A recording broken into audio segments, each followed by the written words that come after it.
Bueno, ya estamos de vuelta, recién veíamos la lectura de la sentencia del caso del arquitecto Flair.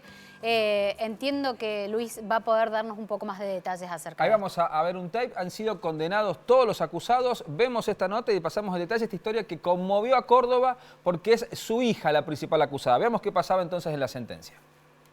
Quinto, declarar que Irina Lourdes Flair Berritela y Leandro Xavier Moscarello, precedentemente filiados, son partícipes necesarios penalmente responsables del delito de homicidio cuádruplemente calificado en concurso ideal, por codicia, por el concurso premeditado de dos o más personas, por el vínculo y por alevosía, en los términos de los artículos 45, 54 y 80, inciso primero, primer supuesto, segundo, segundo supuesto, cuarto, segundo supuesto y sexto del Código Penal, e imponerles para su tratamiento penitenciario la pena de prisión perpetua, multa de 90.000 pesos adicionales de leyes y costas, artículos 5, 9, 12, 22 bis, 29 inciso tercero, 40, 41 y concordantes del Código Penal.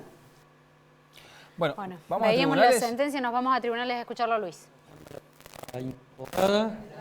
En el debate se vio claramente que lo que se planteó en la instrucción era absolutamente ajustado a la prueba y la consecuencia ha sido la sentencia que todos hemos escuchado en el día de la fecha. Usted pedía también para Suárez la perpetua. Le han dado 2 años menos de lo que había solicitado el fiscal originalmente.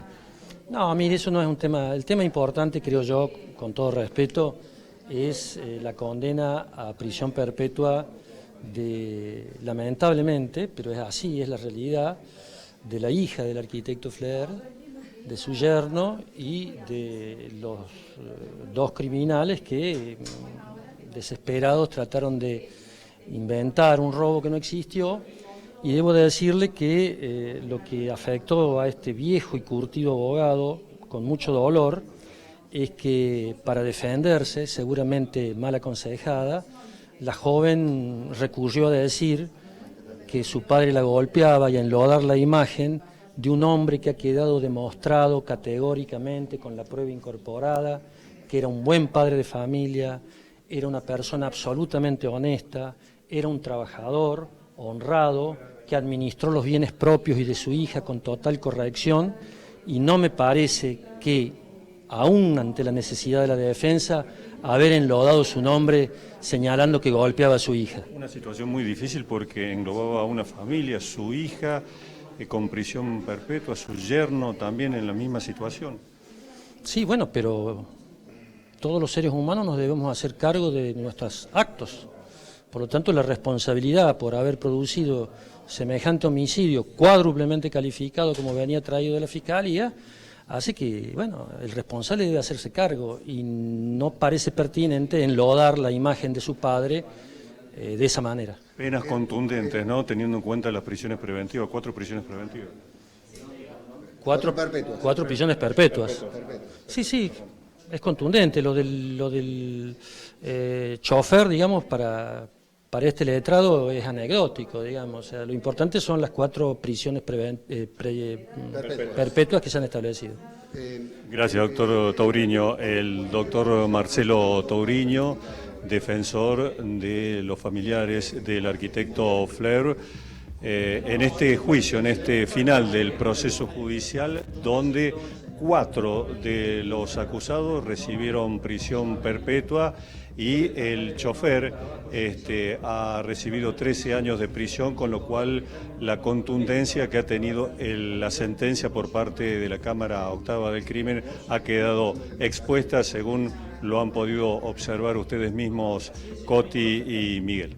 Siguen ustedes en estudio, hasta luego. Gracias, Luis Recalde, completísimo. Lo vimos en un principio en Crónica del Mediodía. Continuamos hasta la lectura de la sentencia y tenemos la finalización aquí por Canal 10. Parece una serie de Netflix, pero no es así, es la vida real. En este caso, esta chica Irina Flair, de 22 años, una pequeña de tan solo 3 años, fue encontrada responsable, autor intelectual del crimen de su padre y recibió la condena a prisión perpetua. Es la noticia del viernes por la tarde, ¿no? Bueno, ahora sí cambiamos de tema para hablar con lo que empezábamos nosotros aquí en Ciudad U, el programa. Arrancábamos preguntándonos por qué la importancia de la educación sexual integral en la semana justamente en que hablamos de la educación sexual integral. Y hay varios episodios que en este último tiempo nos han hecho dar cuenta de la necesidad de marcarlo no solamente en la educación primaria y secundaria, sino en todos los ámbitos. Para eso le invitamos a Noelia Beneto. Bienvenida, ¿cómo estás, Noelia? Buenas tardes, muchas gracias por la invitación. Bueno, gracias por venir de nuevo, Gracias a ustedes. Y ayudarnos a pensar, porque sobre todo en este caso es que queremos pensar. Sos licenciada, sos psicóloga, también sexóloga, y te vi reflexionando alrededor de estas cuestiones que tenían que ver con la educación sexual integral y los episodios que podemos nombrar así rápidamente, lo que dijo Cuño Libarona, que podemos verlo después, lo que pasó también en una clase en Jesús María, un escándalo por lo que pasaba con una docente. ¿Qué nos está diciendo cuando tenemos una ley del 2006 que habla de la educación sexual integral, estos episodios de estos días?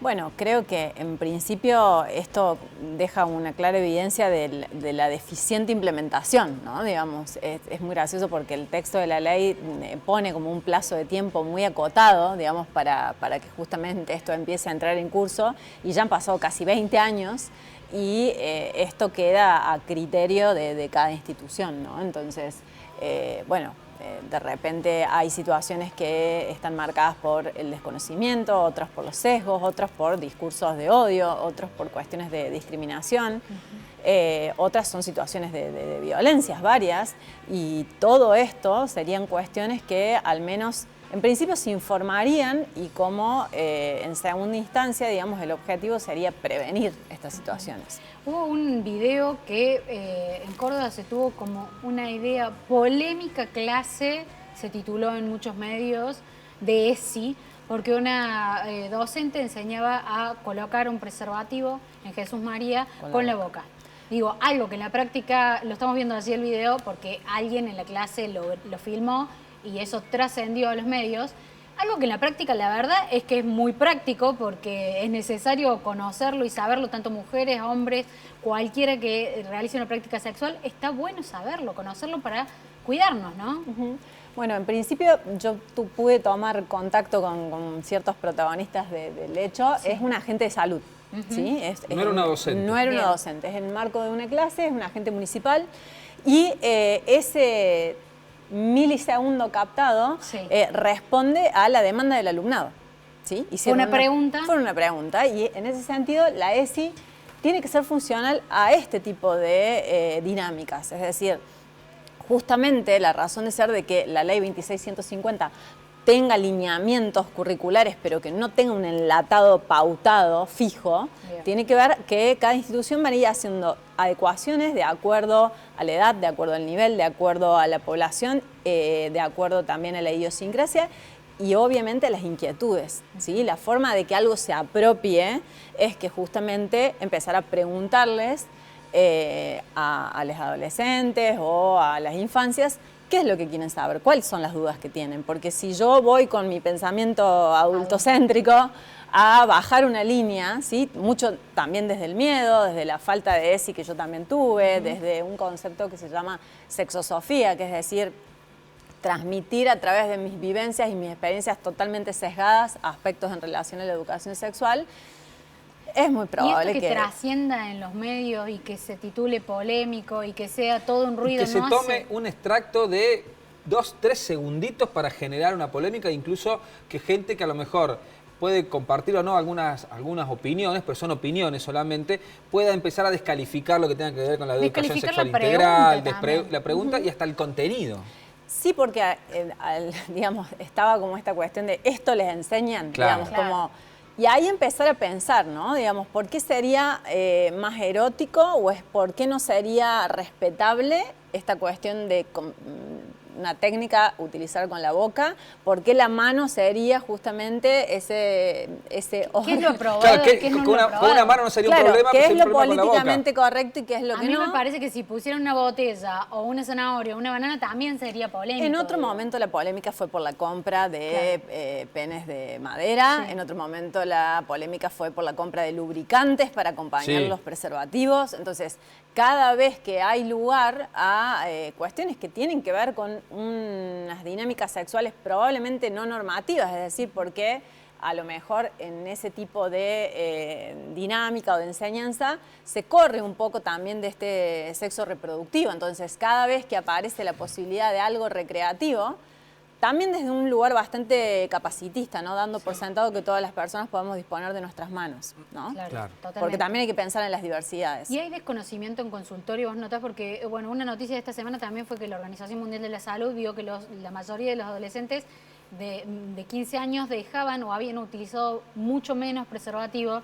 Entonces yo digo, ¿hay en el consultorio también un desconocimiento de los métodos de cuidado? Sí.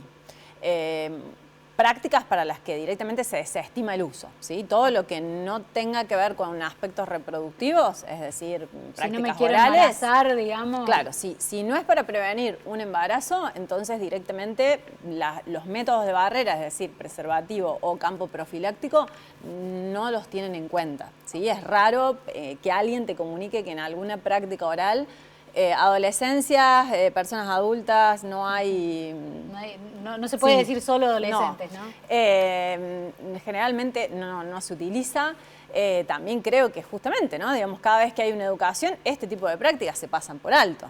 Entonces, hay un desconocimiento en relación a la variedad de ITS, a las posibles vías de transmisión, en relación a eso también a las prevenciones posibles y bueno, obviamente también en cuestiones de cuidado y respeto por el cuerpo en términos de consenso y consentimiento, ¿no? Porque si no siempre nos enfocamos a, bueno, embarazos no planificados o ITS, pero todas las cuestiones que tienen que ver con dinámicas de comunicación, de acuerdos, que cuando se saltean, digamos, aparecen cuestiones de violencias, algunas de género y otras violencias en sí, bueno, que también es uno de los ejes de la educación sexual integral, ¿no? Hablando de violencia, sí, ¿no? Justamente. Quería que vayamos a las declaraciones de Cuño Libarona, el ministro de Justicia. Vamos a tener seguramente el tape, me avisarán cuando está, que esta semana fue al Congreso y lo que dijo, leyendo un texto, no sabemos si es lo que piensa él o no, porque en un momento se escapó que dijo, che, boludo, esto es lo que escribió. Se lo escribieron. Se lo escribió Milei. Ahí lo vamos a ver, ¿te parece? Esto decía Cuño Libarona, ministro de Justicia en Diputados esta semana. Nosotros rechazamos la diversidad de identidades sexuales que no se alinean con la biología. Sí.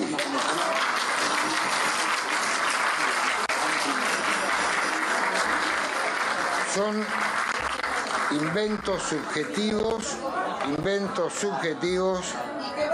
que carecen... Un minutito, señor ministro.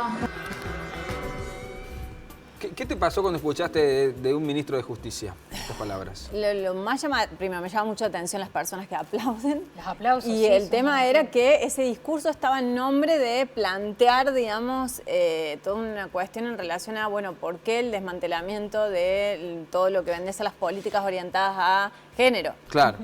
Género y diversidad. Y diversidades. Entonces, de repente que ese sea el argumento... Es decir, bueno, no van a primar otros valores. Esto de que la biología no lo reconoce. Rechazamos directamente todas las identidades no alineadas con la biología. Bueno, ahí hay un total, en principio hay un total desde desconocimiento a los marcos legales, ¿no? A las normativas internacionales que adhiere ya a nuestro país, ¿no? Digamos, ley de identidad de género. La ley de educación sexual integral. Está violando una propia ley el ministro de Justicia. La está desconociendo, ¿sí? Ejerciendo una violencia en esto, digamos, no es que está repudiando alguna situación que le esté generando malestar a alguien, al contrario, está repudiando una trayectoria vital que ya es una existencia en sí. Entonces es un discurso de odio y es complejo cuando justamente estos discursos de odio se plantean en un discurso como una herramienta política, porque esto también hace una habilitación, ¿no? Digamos, si yo desde la cúpula escucho estas cosas, ¿cómo no me voy a habilitar a reproducir esto, ¿no? Lo reproduce, lo aplauden, entonces decimos, bueno, genera un montón de violencia. Sí. Es muy doloroso para alguien que de repente no habita alguna disidencia, para quien acompaña y para quien la habita, bueno, imagínense, ¿no? Digamos, que de repente, más allá de que vos tengas respeto o no por esta autoridad, ¿no? Y cuando habla, creemos solamente en la familia. ¿no? Como si los la familia valores. tiene que ser heteronormativa, Claro, ¿no? bueno, otra una de las primeras unidades de la educación sexual integral es justamente mostrar la diversidad de conformaciones familiares. Entonces, imagino que se refiere a una familia tipo heterosis, de un vínculo varón-mujer, y desconociendo también cuestiones de identidad, de orientación, inclusive la biología no es binaria, ¿sí? La biología reconoce en las personas humanas hasta 160 aproximadamente estados intersexuales. Apá. ¿Sí? Y quizás me estoy La quedando ciencia, corta. ¿no? Claro. Sí, quizás me estoy quedando corta porque el dato lo tengo de 2021. O sea, estamos fuera por ahí, un poco fuera de foco de lo que dice la ciencia y no ni hablar a nivel internacional, ¿no? Sí. No sé cuánto... Y a nivel humano, otro tanto también. A nivel ¿no? humano ni hablar, digamos, pero internacionalmente estamos quedando un poco desbarrancados de hacia dónde va el mundo. Bueno, es que en realidad, digamos, lo normativo sigue siendo, digamos, lo hegemónico, ¿no? Lo heterosis, que haya políticas en reconocimiento de las diversidades y las disidencias, no significa que hay un creciente, digamos, la derecha está tratando justamente de hacer un barrido de estas cuestiones, ¿no? Digamos que sí, tenemos una ley modelo en términos de identidad de género, ¿sí? Tenemos una ley modelo a nivel mundial y viene un gobierno y directamente plantea un rechazo. Noelia, muchísimas gracias por la visita. Tenemos que seguir hablando mucho de ESI. Está bueno esto, te vi escribiendo en las redes, te vi publicando cosas sobre la semana de la ESI y te queremos convocar nuevamente para que sigamos discutiendo porque esto está en la escuela, pero necesitamos también que empiece a ser discusión en la casa, entre los amigos. La ESI tiene que ser transversal para todas las edades, así como la ley Micaela se fue implantando en diferentes sectores, me parece que la ley de educación sexual integral, sobre todo pensando en que vienen muchas generaciones que son las que están tomando decisiones. Tomando decisiones que no han recibido una educación sexual integral. Entonces, hace falta para todas y todos. Gracias, Noelia. Gracias a ustedes por la Hasta la invitación. próxima. Gracias. Bueno, nos vamos a un random. Un random ahora.